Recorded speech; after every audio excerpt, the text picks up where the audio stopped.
বন্ধুরা, PSC clerkship exam 2023 ইতিমধ্যে first shift complete হয়েছে এবং সেকেন্ড শিফটের এক্সাম শুরু হয়েছে। ফলে আমরা পূর্বেই গত ২ সপ্তাহ আগে আলোচনা করেছিলাম যে যখন জানা গিয়েছিল যে পিএসসি ক্লার্কশিপ পরীক্ষায় প্রশ্নপত্র বাড়িতে আনা যাবে না, তখনই কিন্তু আমরা ভিডিওর মাধ্যমে জানিয়েছিলাম তোমাদের যে তোমরা যদি যারা ১ম শিফটে পরীক্ষা দেবে বা সেকেন্ড শিফটে পরীক্ষা দেবে, তারা যদি নিজেদের ভালো চাও, তাহলে অবশ্যই প্রশ্নপত্র সোশ্যাল মিডিয়া বা যেখানে সবাই দেখতে পাবে এমন জায়গায় শেয়ার করো না। প্রশ্নপত্র বলতে অবশ্যই যেগুলো তোমাদের মনে আছে, কারণ এতে কিন্তু অ্যাকচুয়ালি তোমাদেরই ক্ষতি। কারণ যে পরীক্ষার্থী একদম ১৭ তারিখে 4th শিফটে পরীক্ষা দেবে, সে কিন্তু যদি প্রশ্নগুলো জেনে যায় বা প্রশ্নের ধরনগুলো জেনে যায়, সেক্ষেত্রে তোমাদেরই সমস্যা হবে। হয়তো সে একটু বেশি পড়ে নিতে পারবে। যাই হোক, সেই জায়গা থেকে পুনরায় আজকের দিনে আবারও বলছি, যারা পরীক্ষা দিয়ে এলে বা পরবর্তী সময়ে যারা পরীক্ষা দেবে, সেকেন্ড শিফটে মানে দিচ্ছ এই মুহূর্তে, তারা যখন পরীক্ষার হল থেকে বেরিয়ে আসবে, মেমোরি বেসড কোয়েশ্চেন অ্যানালাইসিস কিন্তু করো না।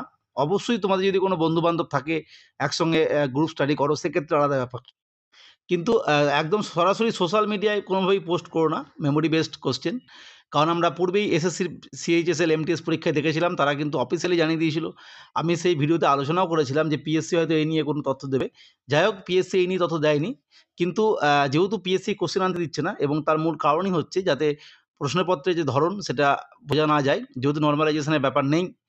যাই হোক, আর অবশ্যই ১৭/১১/২৪ অর্থাৎ কালকে 4th শিফট হয়ে যাওয়ার পর অবশ্যই তোমরা এই বিষয় নিয়ে আলোচনা করতে পারো, শেয়ার করতে পারো। সেটা কোনো সমস্যা নেই এবং আমরা খুব তাড়াতাড়ি হয়তো 4th শিফট শেষ হয়ে যাওয়ার পরই হয়তো সামনের সপ্তাহের মধ্যেই হয়তো সমস্ত কোশ্চেন যেটা অর্থাৎ ১৬ টা কোশ্চেন, ৪ টে শিফটে ৪, ৪ এ ১৬ এবং হয়তো কোশ্চেনটা পেয়ে যাবো। আনসার কিটা হয়তো পরে দেবে ২-১ দিন বাদ। যাই হোক, এই বিষয়ে আলোচনা করলাম। পরে অবশ্যই তোমরা কোনোভাবেই কোশ্চেনপত্র এই মুহূর্তে শেয়ার করো না।